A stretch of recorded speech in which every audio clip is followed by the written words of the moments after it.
It's Swami time. It's Swami time. It's our first video Swami time. Maybe? I don't know. Video Swami time, guys. Going to do a real quick and short one since the games are fixing to start, but I wanted to, the public outroar, banging on the drums to get me to do one. Here it is. I'm going to throw you out some quick picks here real quick, starting off with Scum at Triple T's. Triple T's on paper looks like a big favorite this week. He's been getting lots of big scores against him, but this week he catches Scum on the right week. No Bijan, no Roma Dunze. She's got a few guys plugged in. I still expect her to score a lot of points, but Triple T's going to get this one. Let's go Triple T's by 14. In our next game, we've got Raging Rabbis at Sam Houston Hellraisers. 1 and 3 Rabbis go into 2 and 2 Sam Houston Hellraiser. Tyler assuming the team, taking over duties, and this week maybe had a little trouble with some of the ad drops and learning some of the rules, but we know there's going to be a little learning curve, so league office is working with him on that, and he did make some moves to shore up his roster. So it looks the same, pretty much from the starting standpoint, but he did add some stuff to the bench, and he's, out there looking for some pieces. Sam's kind of starting to get going a little bit. Justin Jefferson's starting to get going a little bit. James Cook's been, he's the number 1 running back right now. Baker's still doing his thing.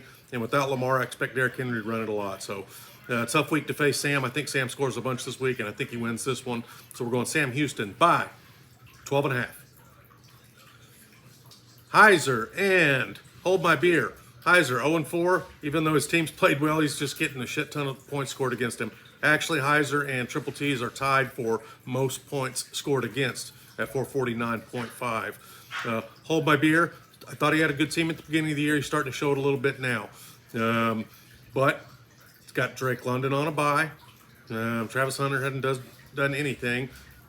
The key to Hold My Beer's team is if Travion Henderson gets going and Brable pulls his head out of his ass and starts giving him the ball, because Ramondre Stevenson fumbles every damn week, then he's got a shot. McCaffrey's going to be the only show in town. He's going to score. Jalen Hurts every week, solid.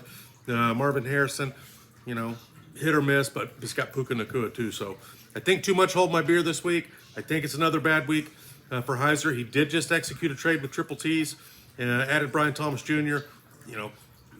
Everyone expects him to get going eventually. He's primed for a breakout, so he's going to need it this week. And if he's got Egbuka going, and he's got BTJ going, and he does have Walker and ATN, which could put up a fight, and he just picks up Justin Herbert as his bye week. I just think he loses another close one. So we're going to go Hold My Beer by 2.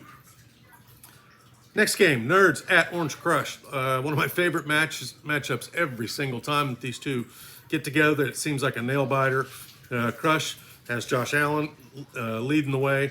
Alvin Kamara starting to leak a little bit of oil. Kendre Miller starting to steal some of his touches. Nico, you expect him to get going.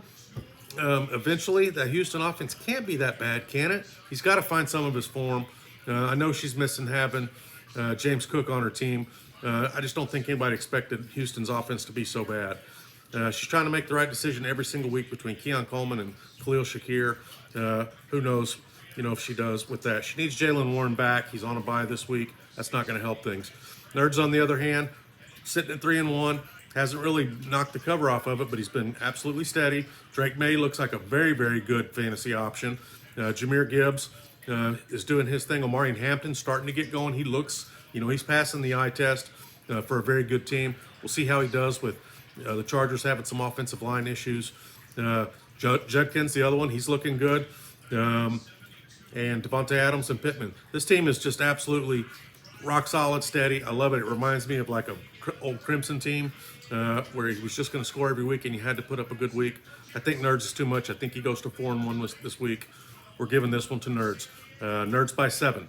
And in the game of the week, we have Boats and Hoes at Young Guns. Young Guns, he hasn't had the best year. It's not his normal kind of year that he normally has. But he's making the moves like he always does. He's starting to short up. He's sitting at 2-2. He's not out of it by any means. And he made nice pickup this week. He got Xavier Worthy. He's depending a lot on Denver with Bo Nix and J.K. Dobbins, but they are both producing. And he really needs Brock Bowers to get healthy to get this team to the next level. Boats Nose, on the other hand, started to flex a little bit the last couple weeks. He had gotten lucky a little bit in the early part of the year, getting some wins that maybe he shouldn't have. But his team's looking good. He's got Dak back at the helm, which I know he loves. Saquon's going to Saquon. Javonte Williams has been a revelation. Bucky Irvin, though, is banged up. We're going to have to see what happens with him. And if he gets the Dak Prescott to George Pickens thing working like it did last week, it could be good. That offense is good, but he's got 3 pieces and a lot. He's got a lot lined up with Dallas. He's got Dak, he's got George Pickens, he's got Brandon Aubrey, and he's got Javonte Williams. So as they go, he goes. So far, their offense has been going.